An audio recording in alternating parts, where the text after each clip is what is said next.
네, 안녕하세요. 오늘은 2021년 6월 16일 오후 3시 47분입니다.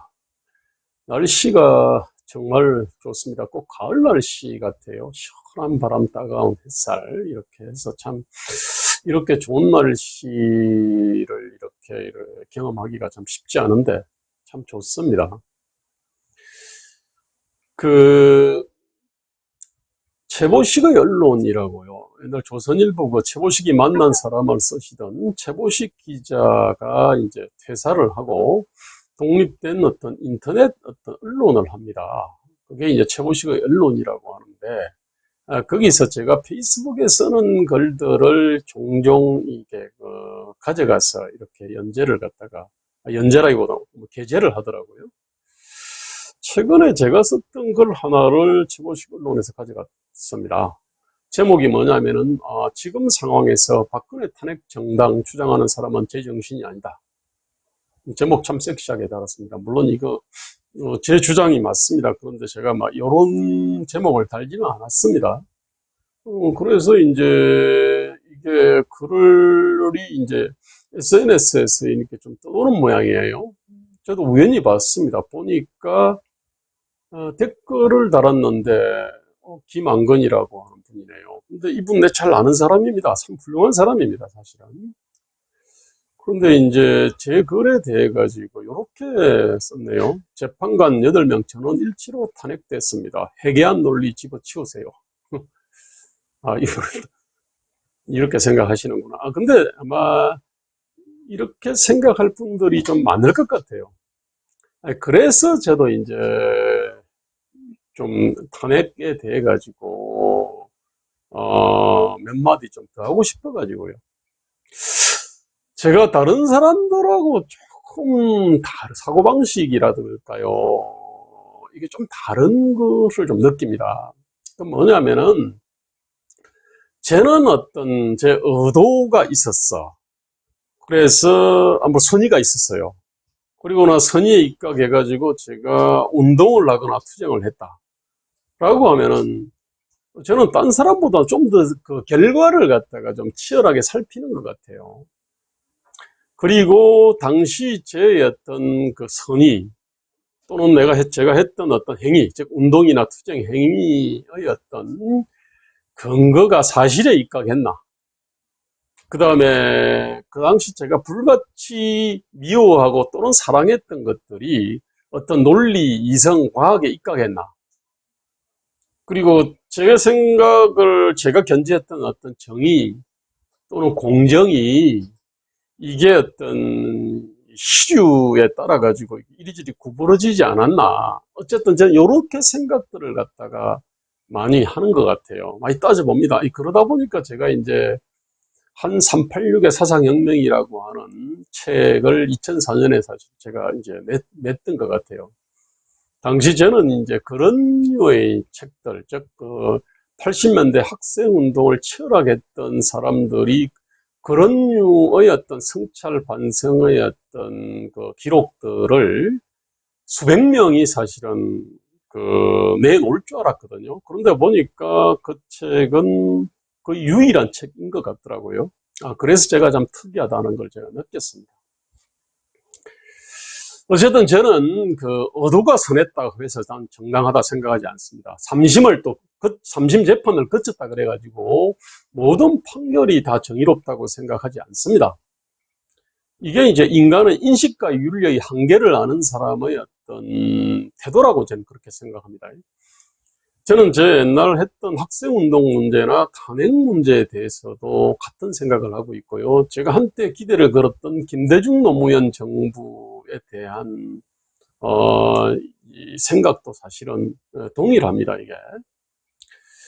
그때 이제 제가 탄핵과 관련해서는 그랬습니다. 제가 이제 이거는 이준석 경선 과정에서 방송사는 잘 기억이 안 나는데 그때 국민의힘의 대표 경선 토론회에서 사회자가 지금도 박근혜 대통령 탄핵이 정당했다고 생각하느냐라는 질문에 OX 그 표지를 있잖아요. 표지를 이렇게 O를 들든지 X를 들든지 뭐 이런 장면이 있었는데 그렇게 딱 그 질문에 대해서 이준석과 주호영은 O를 들더라고요.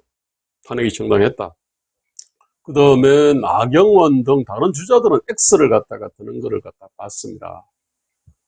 저는 이거 한마디로 말하면은 우문우답이라고 생각합니다. 저라면은 그런 질문 하지도 않을 거고요. 또 설사 그런 질문을 이렇게 받아도 그렇게 아마 이걸 막 그냥 OX로 아마 들지는 않았을 것 같아요. 저는 2016년 11월에서 12월 시점에서 그 제한된 정보와 지식에 입각해서 판단을 한다면은 탄핵에 이렇게 O를 들 사람 많을 것 같습니다. 저도 그때 확실한 거는 박근혜에 대해서 규탄 촛불 시위에 저는 참여를 갖다 했고요. 다시 돌아가도 아마 그때 규탄 시위에는 참여할 겁니다. 그리고 박근혜가 국정 운영 능력을 상실했다는 어떤 판단, 그 판단도 변함이 없을 거예요. 근데 이거를 갖다가 그건 탄핵으로 갈 거냐 말 거냐, 이 부분에 대해 가지고는 제가 좀 글쎄, 탄핵에 대해 가지고 이렇게 선뜻 다시 돌아가도 O를 들 것이냐, 이거는 좀 의문인데, 저는 근데 그때 탄핵에 대해서 O를 드는 사람의 판단을 좀 충분히 그거는 뭐 존중할 만하다고 생각합니다. 왜냐하면 당시 그 검찰이 발표했던, 그때 이영렬 검사장이 했던 것 같은데, 그때 검찰 공소장에 박근혜, 안종범, 최순실이 공동정범이라고 딱 규정을 했습니다. 그 다음에 조중동이 하여튼 인정사정 없이 그때 이제 편집 보도를 갖다 했고요. 그 다음에 박근혜 대통령의 정말로 폐쇄적인 어떤 통치 형태에 대해서 분노가 정말 치밀었습니다. 정말로 또 그 위기 수습 과정이 정말로 너무나 한심했습니다. 그는 2014년 세월호 참사 때도 그랬고요. 그리고 이 탄핵 사태와 관련해서도 참 위기 수습 과정이 너무나 참 제가 볼 때는 무능했어요. 당연히 거기에 대해 가지고 반감을 가지거나 실망을 갖다가 하는 게 이상한 게 아닙니다, 이게. 게다가 당시 새누리당에서 비교적 이미지가 좋던 의원들, 예컨대 뭐 오세훈을 비롯해가지고요. 그 다음에 뭐 김용태, 하태경, 그때 이미지 괜찮았습니다. 그때 남경필도 그랬고 원희룡도 그랬잖아요. 그 사람들하고 그 다음에 그 원외에 있는 인사들, 주로 이제 그래도 개혁파 내지는 비박계들이었는데, 그분들 소신 발언들을 갖다 하고, 그분들이 또 이게 탈당을 선언하고, 이런 거를 종합을 해보면은요, 사실, 탄핵에 대해 가지고 이렇게 O를 갖다가 할 사람이 많을 수밖에 없어요. 물론 이제 그렇게 했기 때문에 뒤에 이제 헌재에서 8대 0의 결과가 나왔던 거겠죠, 이게. 자, 그런데 지금 이제 복귀를 해보면요. 일단은요, 정치는 결과로 말을 하는 겁니다, 이게. 의도가 선했다 그래가지고, 결과는 아무래도 상관없다. 이거는 정치는 아닙니다, 이게. 종교는 좀 다릅니다만. 근데 탄핵의 결과가 정말로 참혹합니다. 문재인 정권의 폭정을 우리가 지금 현재 맛봤습니다. 그 다음에 당시 반기문 프로젝트 실패를 했습니다. 그러면은 새누리당 박차고 나가서 만든 바른정당과 바른미래당은 성공했냐? 전혀 그렇지 않았습니다.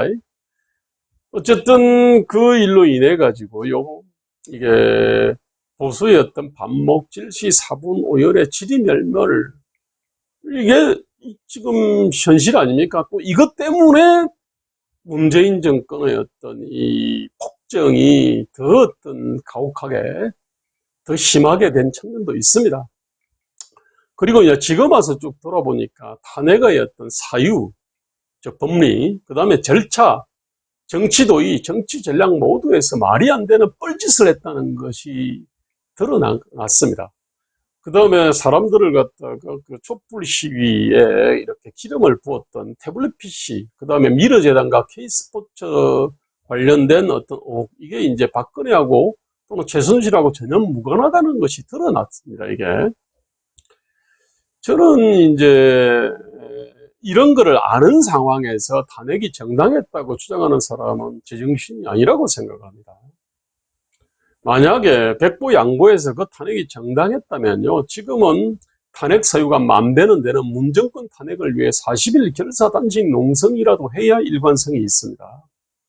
저는 이준석이 탄핵이 정당하다라고 하는 발언은요, 2016년 가을로 돌아가면 다시 탄핵하겠느냐에 대한 물음에 대한 답이라고 생각합니다. 그 당시에 어떤 지식과 정보의 한계와 그다음에 사회의 어떤 역시 지식과 정보의 한계 위에서 움직이는 그 언론들의 보도를 갖다가 종합을 해본다 그러면은 뭐 탄핵이 불가피했다 내지 정당했다 이렇게 생각할 수는 있습니다만은 지금 많은 결과를 받고 그다음에 그 근거 탄핵의 근거들이 얼마나 이렇게 허술하고 또는 어떤 사기 조작에 입각했는지를 안다고 한다 그러면은 지금 상황에서 탄핵이 정당했다라고 이렇게 주장하는 거는 말이 안 되죠. 그래서 제가 이제 제정신이 아니다라고 이렇게 얘기한 겁니다.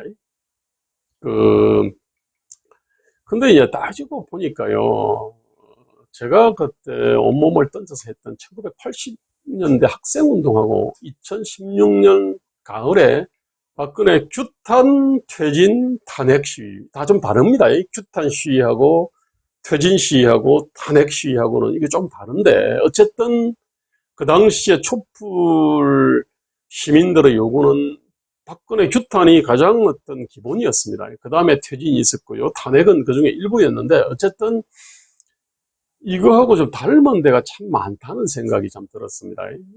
기본적으로 지극히 제한된 정보와 지식이 위해서 굉장히 과격한 행동을 했습니다. 그 다음에 당시 전두환 정권이나 박근혜 정권에 대한 어떤 이 불만들이 부글부글 끓었습니다. 당연히 80년대에도 2016년 가을에도 시대착오적인 이념 집단이 사실은 숨어서 중핵적 역할을 했습니다, 이게. 당시 이제 그 대의에 공감해서 학생운동이나 박근혜 규탄, 퇴진, 탄핵 시위에 참여했던 다수 시민들의 순수한 의도하고는 전혀 다른 결과가 초래됐습니다. 그럼에도 불구하고 그 시절로 돌아가서 다시 운동하겠냐, 다시 그러면은 규탄, 퇴진, 탄핵 어떤 그 운동을 하겠냐라고 묻는다면은 아마 많은 사람이 다 그렇다라고 할 것 같습니다. 저 역시 아마 그럴 것 같습니다, 이게. 그리고 어쨌든 그때 그 운동에 참여했던 것들이 자신의 어떤 그 자부심의 원천이겠죠, 이게. 자, 그런데 저는 북극성이나 비유하자면은 어떤 대양을 항해를 할 때 그 방향 위치를 가늠하는 거는 이제 북극성, 나침반, 각도기, 시계 이를 가지고 이제 경도와 위도를 측정을 하지 않습니까? 그렇게 해서 자신이 탄 즉 대한민국호의 어떤 위치와 방향을 측정을 하는 등 하여튼 선한 의도하고 처참하거나 보잘것없는 결과의 괴리를 인지하는 사람, 이게 저는 성찰 반성 능력이 있는 사람이라고 생각하는데, 성찰 반성 능력이 있다 그러면 역사와 국민에 대한 송구함을 억누르기 힘들 거라고 생각합니다. 저는 사실은 그렇습니다. 1980년대 많은 희생을 치르면서 그 민주화운동이나 학생운동을 했던 그 586들, 저는 이해를 하지만 또 한편으로는 그 어떤 학생운동의 어마어마한 어떤 일면, 즉 그늘이 있었습니다. 이걸 직시해서 가혹하게 탄압한 사람들, 전두환 정권과 그 당시에 어떤 이 공안기관 그 사람들인데, 그 탄압한 사람들도 저는 이해할 수 있다고 생각합니다. 예, 우리도 애국이었지만 그 사람들도 사실은 애국 운동을 한 겁니다, 이게. 마찬가지로 2016년에 박근혜 규탄 퇴진 탄핵 시위에 참여한 촛불 시민들하고 이걸 결사반대한 태극기 시민도 다 보면 돌아보면은 다 그 나름대로 그 애국의 어떤 일념으로 했다고 생각합니다. 당연히 다 이걸 갖다가 포용할 수 있다고 생각합니다. 그리고 저는 사실은 이제 지금 시점이면은요, 그런 정치 지도자가 나오지 않을까 싶었는데, 유감스럽게 그런 정치 지도자가 나오지를 갖다가 지금 않았습니다. 모르겠습니다. 윤석열이나 최재형이나 홍준표 이런 분들이 어떤 스탠스를 취할지는 잘 모르겠습니다만, 근데 지금은 저는 어쨌든 저는 1970, 80년대 민주화운동의 빛과 그늘을 갖다 균형적으로 보면서 다 이렇게 포용하고요. 5.18의 어떤 빛과 그늘, 전두환 정권의 빛과 그늘, 이승만 박정희의 빛과 그늘, 김대중 노무현의 빛과 그늘, 그 다음에 박근혜 탄핵의 빛과 그늘을 이제 균형적으로 직시하면서도 이를 건설적으로, 발전적으로, 통합적으로 끼얹는 정치 지도자가 충분히 출연해야 할 수 있고 출연해야 된다고 이렇게 생각합니다. 그런데 우리 그 이준석 당대표는 좀 그거하고 조금 이렇게 좀 다른 것 같아요. 그때 워딩을 딱 들어보니까 자기는 1985년에 태어났으니까 5.18과 무관하다. 그래서 5.18 관련된 책임을 자기한테 묻지 마라. 굉장히 어떤 이 방어적인 어떤 태도입니다, 이게. 그래서 얼마 전에 이제 광주 방문했을 때도 그 질문을 전두환 씨가, 아니, 그러니까 전두환 대통령이 그 재판에 좀 좀 불성실하게 이렇게 임하는데 거기에 대해서 뭐 이렇게 물어봤잖아요. 근데 거기에 대해 가지고 그 답변이 좀 그랬습니다, 이게. 사실은 그 재판을 굳이 광주에서 해야 될 이유가 없는 재판입니다, 이게.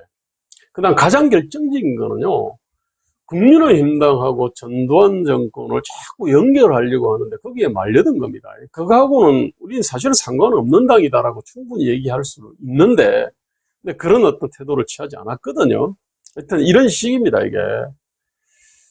그리고 탄핵에 대해서도 탄핵은 정당했다 그래가지고요. 뭐 완전히 이건 상처에 소금을 뿌리는 거나 마찬가지였습니다. 충분히 어떤 이준석 같은 경우는 탄핵 책임으로부터 완전히 자유로운 사람이지 않습니까? 아니, 나이 31살밖에 안 됐고, 의원도 아니었고, 그 다음에 주요 당직도 맡지 않았는데, 아무도 그 이준석에 대해서 탄핵 책임을 갖다 묻지 않는데, 이준석은 유승민과 김무성 등의 어떤 탄핵 책임을 자기가 뭐 대속하려고 그랬는지, 대속도 아닙니다, 사실은. 자기 높은 인기를 가지고 사실은 덮어주려고 그랬던 건데요. 그거는 결코 어떤 지금 대한민국이 그 보수와 중도 또는 탈진보가 요구하는 진정한 어떤 화해와 통합, 이거로부터는 굉장히 어떤 먼 발언이다라고 생각합니다. 그래서 참 실망스럽습니다. 저는 참 달리 생각하면은 이 경쟁자들, 그러니까 나경원, 주호영, 홍문표, 뭐 조경태 등이 얼마나 못났으면 그럴까. 참 돌아보면은 참 찌질하게 행동을 했죠. 그 김종인 비대위를 갖다가 이게 띄워놓고 제대로 비판도 못했고, 그다음 홍준표 복당 문제도 지금까지도 처리를 하지 못하는 등, 이게 어떤 경상도 말로 하면은 참 이게 꼬로마다 그럽니다, 이게. 표준말로 찌질하다 그러는데 참 이런 행동을 갖다가 했으니까, 그러다 보니까 결국은 이제 그 영선 어원 아닌 어원인 그 이준석을 이렇게 당대표로 만들지 않았나, 뭐 이렇게 생각합니다. 그래서 뭐 이해하려고 합니다만, 어쨌든 참 저는 이게 참 대한민국의 수준이면서 대한민국 어떤 보수정당의 수준이다, 참 이렇게 생각을 하려고 하니까 참 마음이 좀 불편하긴 합니다, 사실은. 하여튼 저는 지금 항상 대한민국이 지금 어떤 문제를 풀어야 되는지, 정치 지도자는 무엇을 해야 되는지, 어떠한 소양을 가져야 되는지, 어떠한 태도를 갖춰야 되는지, 저는 이제 이게 일종의 절대평가 잣대입니다, 이게. 상대평가를 갖다가 하면은요, 이준석 제일 낫다라고 얘기할 수 있지만, 절대평가 잣대로 본다 그러면 몽땅 다 사실은 낙제점입니다. 근데 어쨌든 저는 이런 절대평가 잣대가 머릿속을 맴돌아서 그런지, 그 이준석 당대표와 이준석의 어떤 탄핵 관련된 발언이나 전두환 정권 관련된 발언이 참 편치를 않습니다.